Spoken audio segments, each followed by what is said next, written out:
আজ সারার অফিসে একজন অপ্রত্যাশিত অতিথি এল। তিনি একজন ব্যক্তি যিনি ইচ্ছাকৃতভাবে সারাকে একটি বিশেষ বার্তা দিতে এসেছিলেন। তার নাম ছিল চয় খো, যিনি দক্ষিণ কোরিয়ায় ফিরে যাচ্ছিলেন। সারা যখন এই কথা শুনল, তার মুখ বেশ জটিল হয়ে উঠল। সারা জানত যে তার বাবা এবং তার প্রাক্তন স্ত্রীর ঘরে জন্ম নিলেও সে উত্তরাধিকারের একজন প্রতিদ্বন্দ্বী, কিন্তু তার ভাই জুজু, যিনি চেয়ারম্যান লিনের আসল নাতি, তিনি ছিলেন আরও যোগ্য। এখন যদি সারাকে তার ভাইয়ের সাথে প্রতিদ্বন্দ্বিতা করতে হয়, তবে তার কিছু বাহ্যিক সমর্থনের প্রয়োজন হবে এবং চয় খো ছিল সেই সমর্থন, যার সাথে আগে বিবাহের বিষয়ে আলোচনা হয়েছিল।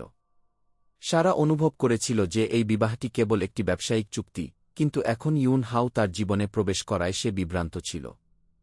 যদি সে বিয়ে না করে, তবে সে তার ভাইয়ের সাথে উত্তরাধিকারের লড়াইয়ে হারবে, কিন্তু যদি সে বিয়ে করে, তবে ইউন হাওয়ের কি হবে? তার অফিসে ক্যান্ডুলা ফুলের দিকে তাকিয়ে সারা ভেতর থেকে সাহস সঞ্চয় করল। সে সঙ্গে সঙ্গে ইউন হাওকে ফোন করল। ইউন হাও সেই মুহূর্তে চার্চে ছিল, পুরোহিতকে তার অনুভূতি সম্পর্কে বলতে।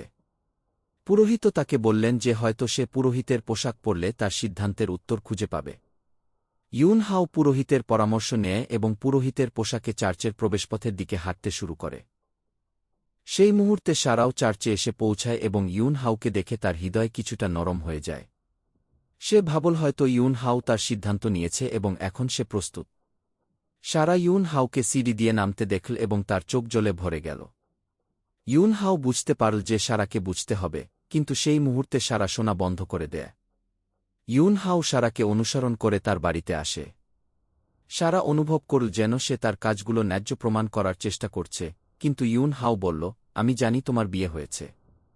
তোমার বাগদত্তা চয় খো কি? সারার মুখ সঙ্গে সঙ্গে পাল্টে গেল, কারণ যদিও সে তার বাগদত্তার সাথে সম্পর্কে ছিল, সে কখনও তার আসল অনুভূতি শেয়ার করেনি।